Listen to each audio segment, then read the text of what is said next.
Hamas ধাপে ধাপে অস্ত্র সমর্পণে সম্মত হলেও এর বিনিময়ে গাজা থেকে ইসরায়েলি সেনা প্রত্যাহার, প্রশাসনিক ক্ষমতা ফিলিস্তিনি কর্তৃপক্ষের কাছে হস্তান্তর এবং পুনর্গঠনের পথ খুলে দেওয়ার শর্ত রয়েছে। ট্রাম্প প্রশাসন এটিকে বড় কূটনৈতিক সাফল্য হিসেবে তুলে ধরলেও ইসরায়েল এখনও আনুষ্ঠানিকভাবে চুক্তি বাস্তবায়নের প্রতিশ্রুতি দেয়নি। এর ওপর ইসরায়েলি কর্মকর্তারা বলছেন, হামাসের সম্পূর্ণ ও যাচাইযোগ্য নিরস্ত্রীকরণ ছাড়া কোনো সেনা প্রত্যাহার হবে না।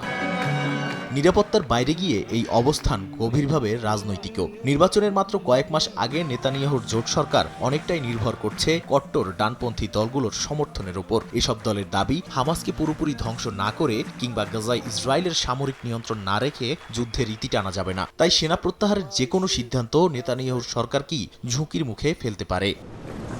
অন্যদিকে ওয়াশিংটনের অবস্থানও নেতানিয়াহুর জন্য গুরুত্বপূর্ণ। ট্রাম্প প্রশাসন প্রকাশ্যে এই চুক্তিকে সমর্থন করছে এবং এর বাস্তবায়ন দেখতে চায়। যুক্তরাষ্ট্রের সমর্থন, আঞ্চলিক কূটনীতি এবং সম্ভাব্য সৌদি ইসরায়েল সম্পর্ক স্বাভাবিকীকরণের মতো বড় কৌশলগত বিষয়গুলোও এই চুক্তির সঙ্গে জড়িয়ে গেছে। তাই নেতানিয়াহুর সামনে এখন এমন এক সমীকরণ, যেখানে ট্রাম্পকে অসন্তুষ্ট করাও ঝুঁকিপূর্ণ, আবার নিজ জোটকে ক্ষুব্ধ করাও রাজনৈতিক আত্মঘাতী হতে পারে।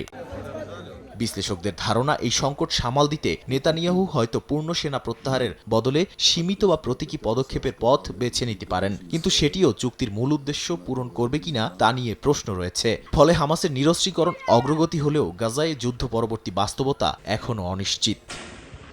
নাদিম মারজান, সময় সংবাদ।